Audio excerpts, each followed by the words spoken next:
오늘이 24년도 5월 18일입니다. 제가 자두밭에서 또 이래 농사를 아주 잘 짓는 분입니다. 또 과학적으로 농사 짓는 분이거든요. 또 비료하는 방법에 대해서 지금 시점에 어떤 비료를 하면 좋은지 또 말씀을 해 주실 겁니다. 선배님 또 좋은 말씀 부탁드립니다. 비료라고 하는 거는 원래 비료를 하는 시기가 밑거름, 우거름, 감사비료 여러 가지 종류가 있습니다. 그런데 우리가 살아가는데 사람이 오느나 젖준다 하는 말이 있습니다. 그래서 비료는 시기가 없습니다.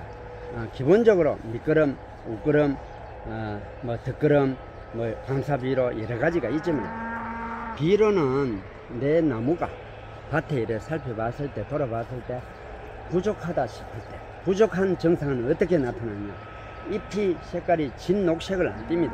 잎이 누립니다. 누리고 뭔가 배고픈 게 눈에 보입니다. 이 농사를 오래 짓다 보면 나무랑 대화를 한다는 말이 있습니다. 이 나무를 보면 무엇을 주인한테 원하는가를 캐치해야 됩니다. 알아야 됩니다. 그렇기 때문에 항상 비료는 주는 시기가 저는 없다고 생각합니다. 쉽게 이야기해서 배고프나 젖주듯이 내 밭에 둘러봤을 때 잎색이 노린다든지 그렇다고 해가 병이 걸리고 잎 노린 거하고는 상관없습니다. 이 자체적으로 정상적인 나무인데 잎이 누렇게 누렇다 노리다 그럼 비료분이 부족한 겁니다. 그리고 특히 꼭 아셔야 될 게 질소 비료를 많이 하면 많이 섞고 수세가 강해지고 병해충이 많이 달린다. 우리는 다 그렇게 알고 있습니다. 절대 그게 아닙니다. 첫째, 농사는 잎농사입니다. 과수는 잎농사. 잎이 좋아야 됩니다.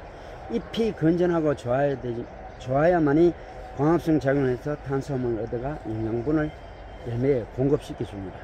그래서 잎색이 진한 녹색을 띠야만이 그렇다고 해가 도장지가 클 정도로 많이 하면 안 됩니다. 자두가 제일 좋아하는 비료가 질소입니다. 자두는 요소를 언제까지 하느냐? 경액기 이후에 하면 절대로 안 됩니다. 특히 일찍 나오는 대석 같은 경우는 요소 비료를 쓸 때도 5월 초 전에 끝내야 됩니다. 그 다음에 만생종, 추위, 도당, 중생종, 도당, 무사 이런 것들은 경액기 이전 지금 시기적으로 치면 지금이 딱 맞습니다.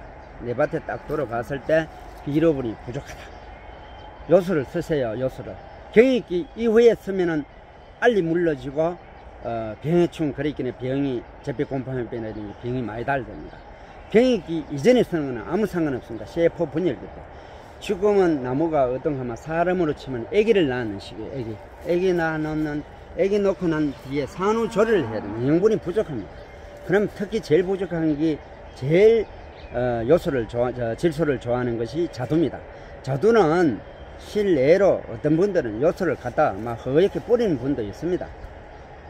그거는 좀 지나치고 내 밭에 비료분이 부족하다 싶을 때 복합을 쓰게 되면 21-나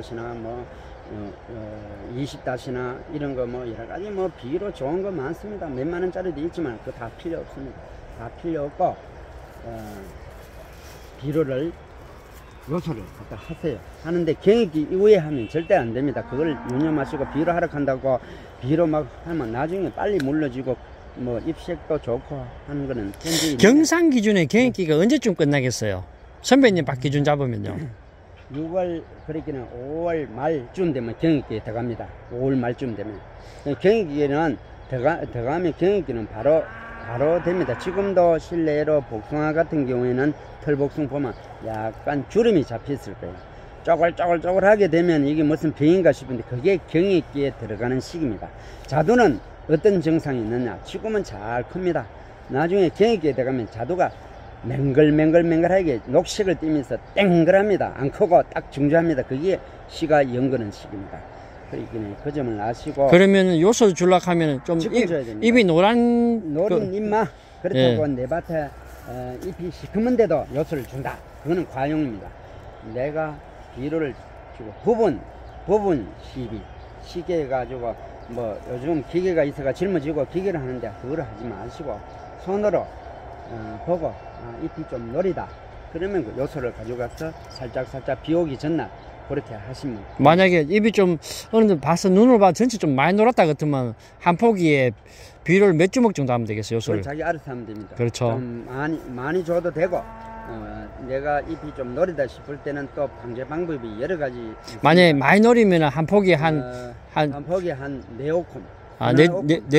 한 옥 정도 양이. 그러면 3주먹, 4주먹 줘도 되네요. 예, 됩니다. 되고, 요소를 좋아합니다. 어떤 분들은 뭐. 그러니까 요소를 뿌릴 때, 비료 뿌리는 사람 모르는 사람도 있어요. 어떤 사람, 나무 바로 밑에 뿌리는 사람도 있어요. 나무는 이렇게 해야 됩니다. 퇴비도 그렇고. 절대 줄기에서, 주간에서, 이 원 기둥에서 1m 밖에 해야 됩니다. 모든 비료분을 흡수하는 뿌리는 1m에서 어디까지 합니까? 이까지 합니까? 수간이 뻗치는 거. 그렇죠. 이 가지가 뻗었는 만큼의 뿌리가 다 있습니다. 거의 이제 이쪽은 거의 고랑에서 이쪽 사이를 하면 되겠네. 전체를 다 뿌려야 됩니다. 그렇죠. 그리고 또 비료가 아니더라도 좋은 게 있습니다. 요즘은 비가 자주 오고 할 때는 지금 대우학에서 나오는 마그마그 하는 약이 있어요. 마그네슘 비료가 있습니다. 네. 비가 오고 이러면 일조량이 줄어듭니다. 그러면 그렇죠. 광합성 작용을 원활하기 위해서 더블 마그네슘 비료가 있습니다. 좀 더 효과가 있는, 좀 가격이 좀 더 비싸죠. 그런데 보통 일반은 물 20단말에 4,000원 주면 삽니다. 아무것도 아닌 것 같아도 그거를 쓰세요. 그걸 하면 잎이 첫째 두꺼워집니다. 잎이 두꺼워지고 광합성 작용을 하는데 많은 효과가 있습니다. 그래서 그런 거를 아끼지 말고 미랑 원소. 그러면 요소는 요소들을 주시고, 요소를 주고, 저는 이 밭이 이쪽 줄이 많이 작년에 비가 많이 와서 예. 뿌리가 아무리 좀 상인 같아. 밑에는 논이고 이래서 저 물이 물 피해를 받은 거. 그럼 바로 옆에 논이라서 그런데요. 떨어졌는데, 그래서 나는 마그네슘도 농약 칠 때 했지만 요소 비료도 여기 많이 했습니다. 많이 지금 한 3번 정도 줬어요. 지금 마그네슘은 그럼 언제까지 하면 좋아요? 마그네슘은 농약을 칠 때 예. 농약 2번 치면 3번째에는 반드시 마그네슘을 한 박스 사놓고 하세요.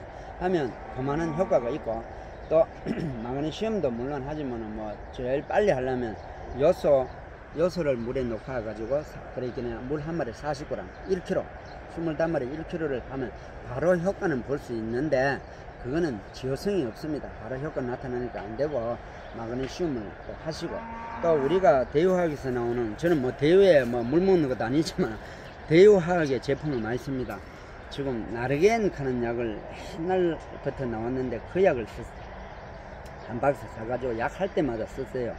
나르겐은 미랑 원소가 여러 가지가 있습니다. 뭐 철, 봉소, 마그네슘 뭐 여러 가지가 있는데, 그거는 뭐 크게 가격도 안 비싸니까 양념으로고 우리 조미료라고 생각하고 쓰세요. 쓰는 만큼의 효과가 있습니다. 네. 예, 오늘 바쁘신데 또 선배님 좋은 말씀 고맙습니다. 지금 오늘이 5월 18일입니다.